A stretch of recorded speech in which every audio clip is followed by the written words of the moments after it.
Bonjour à tous et bienvenue sur boursicoté.com pour cette nouvelle analyse technique Forex matières premières et crypto-monnaies avec un rebond de la paire de devises euro-dollar aujourd'hui, puisqu'après avoir plafonné ici sur la zone des 1.08 qui était un objectif lié à une configuration technique ici en double top, on l'avait déjà détaillé, donc on est venu ici chercher cette zone des 1.08, on s'est stabilisé et là on commence à rebondir. Alors ce rebond il est essentiellement technique puisque l'on reste toujours ici sous 1.0880 et sous la moyenne mobile 20 exponentielle. Ce n'est qu'au-dessus de cette zone qu'on commencerait à évoquer une possible sortie donc de cette tendance baissière. Tant que l'on est en dessous, on reste dans une dynamique, je dirais, toujours négative. La zone ici de point bas que nous avions donc à 1.0780 a fait son office sur toute cette phase d'évolution. Une rupture de cette zone nous donnerait comme objectif tout simplement la zone ici des 1.0730, voire un retour possible ici sur 1.0680 ou 1.0630. Sur la paire de devises livre sterling contre dollar américain, nous avons toujours ici une évolution qui se fait là aussi sous la moyenne mobile 20 exponentielle. Attention, cette moyenne mobile repasse au-dessus de la moyenne mobile arithmétique, ce qui peut envisager ou en tout cas anticiper un retournement de tendance. Pour cela, il faudrait repasser durablement au-dessus de cette moyenne mobile et revenir au contact ici de la bande de Bollinger supérieure, voire venir ici au contact de la zone des 1.3140. Donc pour l'instant, on peut dire que la dynamique se neutralise. On voit d'ailleurs un net resserrement ici des bandes de Bollinger, ce qui traduit une baisse de la volatilité. Ça se neutralise, on reste toujours sur une cassure ici d'un mouvement haussier, mais avec un enfoncement ici du dernier point bas.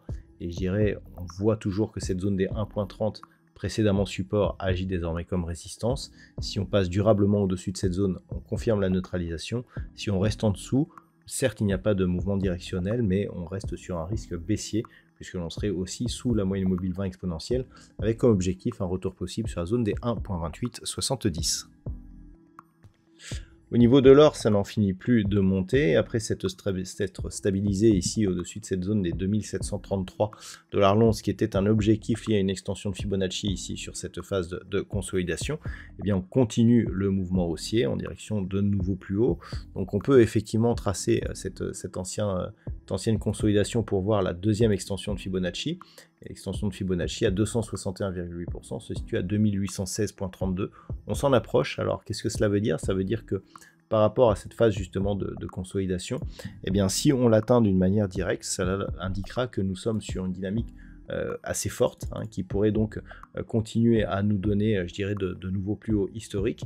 Mais attention, je dirais la poursuite en direction de la troisième extension de Fibonacci est extrêmement rare. On pourrait s'attendre tout de même à une phase de consolidation. Donc pour l'instant, on reste dans une dynamique haussière avec un objectif donc au-delà des 2800 $ l'once et globalement, désormais, tant que l'on est au-dessus de cette zone des 2733, on peut considérer que la tendance est haussière, pérenne et relativement dynamique. Pas grand chose à dire sur le WTI qui reste ici sur cette zone des 67,50 $ le baril. Par rapport à la baisse que nous avons connue auparavant, on peut considérer ici que cela représente une rupture de cette dynamique, où on était quasiment dans l'épaisseur du trait. Donc gap de rupture ici, gap qui n'est toujours pas comblé.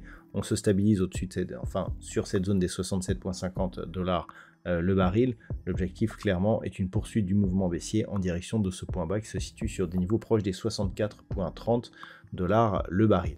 Donc pour l'instant, on n'a pas de relais par rapport à cette impulsion baissière, mais l'objectif reste le même. Il faudrait repasser au minimum au-delà des 71,20 $ le baril pour sortir de cette impulsion baissière. Et enfin, au niveau du Bitcoin, on s'est approché hier de cette zone de record, donc zone proche des 74 000 $ pour un Bitcoin. Et ensuite, on est revenu ici sur cette zone des 71 900.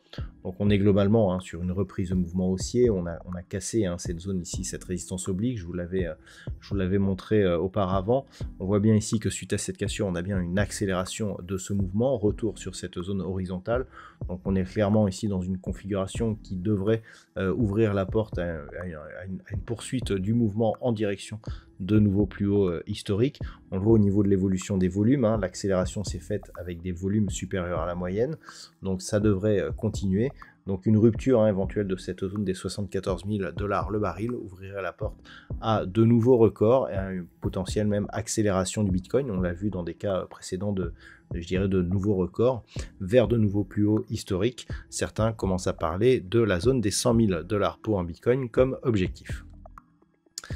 Voilà donc ce que l'on peut dire sur cette analyse technique de ces principaux actifs Forex, matières premières et crypto-monnaies. Je vous souhaite de passer une très bonne soirée. On se retrouve dès demain pour d'autres analyses techniques, toujours sur le site boursicoté.com.